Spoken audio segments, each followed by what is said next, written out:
Hello my lovelies, welcome back to my YouTube channel. My name is Swazi or Tabile. If you're new here, I'll give you a little bit of an introduction about myself. I am a South African that is currently based in the UK. So I share a little bit of snippets of what it's like to live life in the UK and also the struggles of a girlie that's in her late 20s transitioning into her 30s, that's working. And yeah, so if you feel like you're aligned to that, please pop a like, please subscribe and spread the word. Yeah, kumnandila, it's fun here. Today I want to talk about another pain point of mine. So you can grab something, chill, take something, have a sit down. This is going to be an interesting topic and I'll be very interested to hear your views as well. Okay. So today I'm breaking down why I do not like small talk. I hate small talk, especially in settings where it is forced or you can tell that the interaction is not genuine, i.e. workplace or engagements where you feel like there's this pressure to engage. Yes, there's different levels of small talk. Some people categorize it. Some people have their go-tos of like what to talk about, like weather or sports or all sorts that, that's your normal default that you feel like, what, this can be a conversation starter. But my grind with it is the fact that because sometimes or many a times it's forced, people tend to perform. It's like a performative act. And when people are performing, obviously, they now tend to spice things up and say things that are not true or things that they don't genuinely mean. And that way it causes a bit of an issue for me because I can never tell. Like with every small talk, I never really take it seriously, especially in the context of the UK. Even anyway, actually, like when I feel like this setting is causing people to perform. I do not perform to small talk, but you'd find people many a times. Like the one example that I'd bring up is about, okay, let me just say holidays. Different people from different areas of life have different views on holidays. But I've come to get an understanding that here in the UK, holidays are normal. People take holidays. People really go out, they do whatever they need to do on holiday and they come back. So a question you often going to get asked during a small talk conversation or interaction is like, oh, where have you gone on holiday this time? What have you, do you have any holidays planned? Blah, blah, blah. So people that are, it's generally the people that have holidays planned or they've just come back from holiday that will pose that question, right? Great, it's good for them. They've got a box, they've got a topic in their box of whatever to sort of, keep the conversation going. Great, I don't have a problem with that. But now the expectation is the person that is responding also has to have some sort of thing. And if you don't, it looks weird or to the receiver, it's like, case in point, like, oh, where have you gone on holiday? Oh, I'm going to XYZ, I'm going to Spain, we're doing this. My family goes there every year. You hear them. And blah, blah, blah, blah, blah. And then what about you? I am not a holiday person. Like, I go to holidays when I need to, but it's not really a thing. I don't feel like I need to go on holiday every summer. If I've got the money to spare, okay, fine. But if not, I'm not pained about it. I didn't grow up going on holidays. It's normal for my family not to go on holidays. I go home for Christmas. That's it. So I was like, no, I don't do holidays. Oh, really? Oh, okay. And then they start performing a show of where they've gone and blah, blah, blah. Great, it's good for you. But, I don't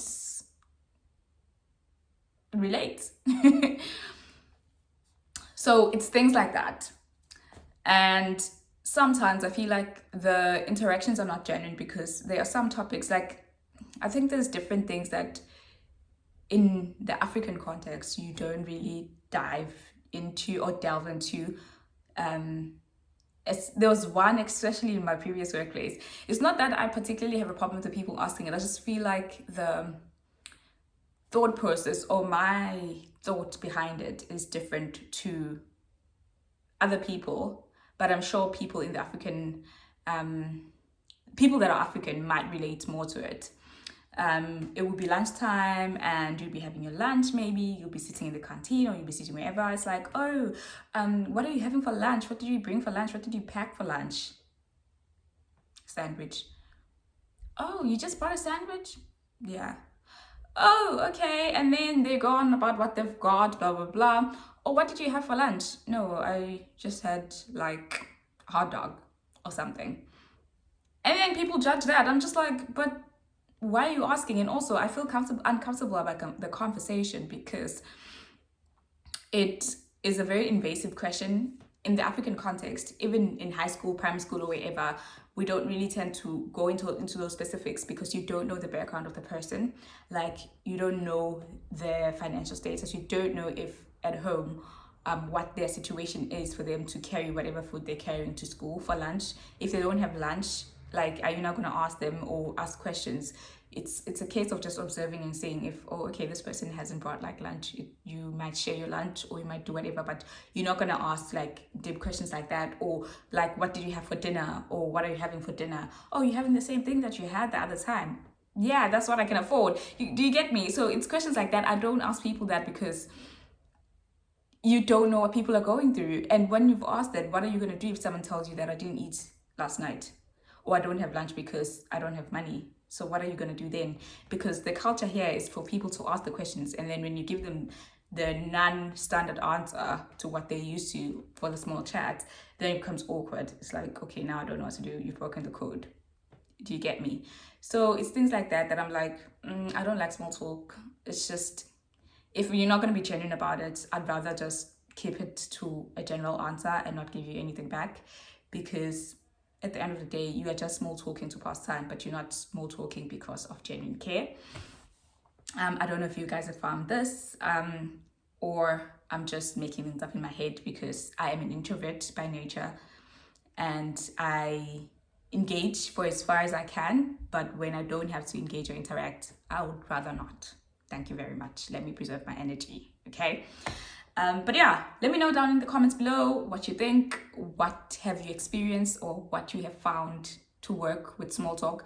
Don't get me wrong, when I'm forced in an environment to play up to it, I do, but I do it with a sense of genuinity and from a place of whatever you give me. I'm not just listening to respond, but I'm listening to engage and hear you. And I don't tap into topics that I know for a fact that it's going to be a sensitive subject, or things that I personally feel like I wouldn't like to be asked as well. Like, if you ask me, I'll be like, no, that we don't need to go into that, you know. Yeah, okay. And I also wanted to share what actually led me to go back to saying, you know what, it started way earlier, where I realized that, you know what, some people say things because of social settings, but they don't really mean. I'll take you back to 19, 20-year-old me during her second year university. It's January. I am in KZN, my hometown, and we are having a family gathering. I'm preparing to go back to school to do my second year in my first undergrad degree, which was biological sciences at the time. And what happened next, you won't believe. So I'm just setting the scene, and let me get into it. January, I'm preparing to go back to university to do my second year. Mind you, I've always been a nerd of a girl, and I always take my work seriously, and I used to believe up until this moment that everyone, when they engaged, they were genuine in their interactions. So picture me at that point, and I am in a family, I think it was a family party, right? And at this party, there were family friends that were invited. My grandfather was a farmer, so these were people that he worked with, or were sort of like mentors in a way, to put some context into it. And we're gonna call these people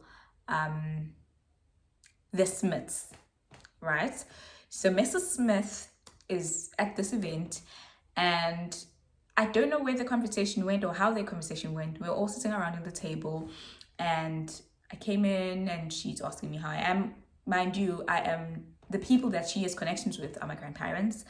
I know her, but I don't usually engage with her. But on that occasion, we engaged, and she was asking me what I'm doing, and I told her I'm doing my second year university. This is what I'm studying. She asked, how is it going? I said it's stressful, but it's good. And then she goes on a tangent to say, oh, my daughter is also studying the same thing, and she's studying in the UK.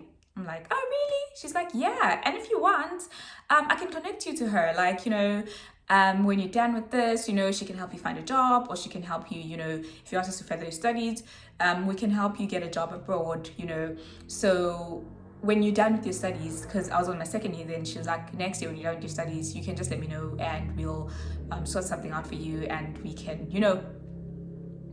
basically the general context of what she was saying is we'll sort something out for you. Let us know when you're done with studying, because my daughter is obviously in the same field, so she'll hook you up. Now, mind you, in the context of South Africa, where there's high level of unemployment, where if you've got an advantage when you know someone who says that they can help you, because of how the job market was at that time. Like, there's a high level of unemployment for graduates, especially for graduates in the science field. So this was me, a girl that was excited. I'm like, really? Oh, wow, it's so generous and nice of her to offer this. And I really look up to this lady. I don't think she was gonna lie. She was funny. She was, she presented it well. It wasn't a way of like, oh, I'm just saying this. And this was me filled with so much hope, because I'd always wanted to go abroad anyway. So I was like, okay, at least I've got some, there's something that I've got. And not to say that I was not going to work hard. I was working my butt off even from first year, second year. So, but then there was another motivating factor to be like, I need to get the best grades, because if people are willing to help me, I need to help myself by making sure that my grades are speaking for themselves. Like, the grades need to speak. So I busted my butt out. I worked my ass off. I went back to campus, told my friend, I'm like, this lady offered this, so I might have an opportunity to go abroad. Okay, great. And a pumped young girl that is saying things are happening. I do my second year, I finished it. It was tough, but I passed. Do my third year, it was quick. But also, it was also tough, but I'm like, I'm tougher than that, And I finished it. When I finished it, I'm like, yes, now I'm done. Let me go back to the lady who offered me this. And I go back to my grandmother. I tell her, please, the lady friend, Mrs. Smith, we need her. Tell her I'm done with my degree and she needs to pull through. My granny's like, sure. Here's the number, because my granny was also there when she said these things. So it wasn't like I'm just, speaking out of nowhere, making things up, thumb-sunking things. No. We called her up and I'm like, hey, Mrs. Smith, remember me? The girl, we had a conversation last year. I'm doing the same degree as your daughter. I finished my studies. Yeah, so tell me, what do I need to do next? Because, you said there was an opportunity. You could hook me up to go to the UK, find work, or maybe do like postgrad or whatever, but I'm willing to do anything. My grades are good. I finished my studies. So yeah, tell me what's the next step. What do I need to do? What do you need from me? Guys, if I tell you that the response that I got, I was so shattered, because literally what was the conversation, it literally became a 1-minute conversation. She was like, oh yeah, you're done with the studies. Okay, so if you want to find a job, you can just look online. Like, you can just Google, you'll find jobs online. And yeah, that's it. If you want to study, you can find scholarships, you can apply for scholarships, or you can apply for jobs, but I can't really help you much. Yeah, that's it. Good luck. Bye. And I was so furious after that call. I was so furious because, number one, like, no one asked you, my darling. No one asked you. No one came to you and said, say this thing. But because you felt in the I don't know, heat of the moment, or in the heat of the social pressure to make small talk and make conversation, you went on a limb to say, I can help you. And you didn't really mean that. Now, when someone calls you, takes you up on your offer, now it's like, yeah, no, just do what you need to do. And guys, you don't know how much that hurt me. That hurt me a lot, but I was like, okay, I'm going to keep moving, because obviously, you know what, there's nothing else you can do. But I was like, you literally didn't have to. No one forced you. You could have kept it at how's your degree going? What are you studying? Okay, great. But because you wanted to be, I don't know, assert dominance or assert some sort of standard. This is what I mean, that people perform or play to the playground. You wanted to perform and do some sort of theatrics that will make you seem like you're cool somebody to the audience that you're playing to. You then started to say things which are untrue, or things that you did not mean, or if things that were to be followed up, you would not have no interest in taking part in those things because you were just saying. And that's why I am saying small talk that is just, I hate it. I hate it, I hate it, I hate it. Since that moment, I learned to decipher and say when someone is saying something in the space where it's just, don't take it too hard and don't take it too lightly, and don't think it's an offer or an invitation, because in very often circumstances, people say things they don't mean just because they're in a social setting where it feels like there's a need or a pressure for them to perform. Yes, so I learned my lesson then. Things panned out the way they panned out eventually. But at that point, I was a very crushed young girly who was like, there was no need. You really didn't have to do that. So yeah, I don't know if you guys have any stories or anything that you can relate to that is similar to my story, but that is, in a nutshell, why I do not like engaging with people on small talk conversations, unless I know that it's going to be a meaningful interaction. And I think sometimes I've had the most genuine conversations or interactions with strangers about random things about life, when there is no pressure for you to feel like you need to perform or outdo the other person just to seem like you're fitting in or you're cool enough or whatever. So yeah, that's it. That's my story. I definitely will be coming back for more. Please subscribe if you haven't really already subscribed. Tell your friends that there is me here and we're building a community. So come along, tag along, and yeah, we're gonna have some fun. Please also interact in the comment section. I would love to hear your thoughts. I'd love to engage with you, and I appreciate you guys that have sent me feedback, that have, commented on my vlogs and my other posts. I really appreciate and I enjoy reading those, and I love engaging with you all. So yeah, keep the comments coming. Love you guys. See you on the next.